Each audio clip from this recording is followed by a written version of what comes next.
हुकूमती इत्तेहाद की चालबाजियां बढ़ गईं। साबिक सदर आसिफ जरदारी ने वज़ीर-ए-आज़म शहबाज शरीफ को अपोजिशन से गैर मशरूत मुज़ाकरात का मशवरा दे डाला। उनका कहना था डायलॉग की अथॉरिटी वज़ीर-ए-आज़म के पास है, लेकिन शहबाज शरीफ से दरख्वास्त करूंगा कि अपोजिशन से मुज़ाकरात करें और मुज़ाकरात में आने से पहले शर्त न रखी जाए। अपोजिशन को भी मुज़ाकरात के लिए शहबाज शरीफ के पास आना होगा, क्योंकि ये मुल्क के वज़ीर-ए-आज़म हैं।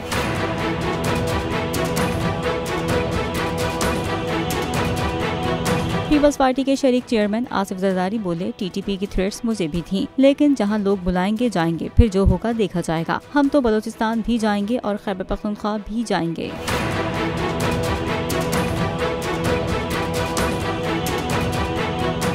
तो नजर आ रहा है सामने लिखा हुआ है जुल्म मिटने के लिए दो चीजों से मिटेगा भाई। एक अदल की कुर्सी पे जो लोग बैठते हैं ना, वो अदल के हिसाब से फैसले करने लगे।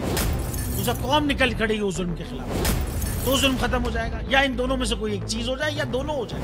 अगर 420 का मुकदमा था, उस वक्त अदलिया में जो लोग बैठे हुए केस देख रहे थे, वो पूछते ना यार चीट हुआ कौन है। जब उनको दिखता कोई चीट नहीं हुआ, केस खत्म कर देते। तो जालिम जुल्म कर ही नहीं पाता। 9 जजेस ने नोट बिफोर किया मेरे केस को यार, 1.5 साल चला। शख्सी जमानत का केस, सेम केस इस्लामाबाद में कर दिया। एक ही इल्जाम पे 2 केस हो नहीं सकते भाई। मतलब 60 दिन का वक्त होता है। 102 दिन के बाद मैं जीत गया, केस भरी हो गया। 102 दिन के बाद अपील फाइल की, एक्सेप्ट कर ली। नहीं करते ना एक्सेप्ट, खत्म हो जाता ना जुल्म यार। भरी अदालत में मुझे बरी कर दिया, फिर पता नहीं क्या हुआ 2.5 घंटे बाद का नोट बिफोर। मैं नहीं सुनता ये केस, खड़े रहते अपने फैसले, मिट जाता जुल्म।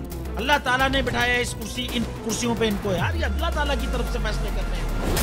तो या तो ये फैसले आएंगे, जुल्म मिट जाएगा, या कौम खड़ी हो जाएगी जुल्म के खिलाफ।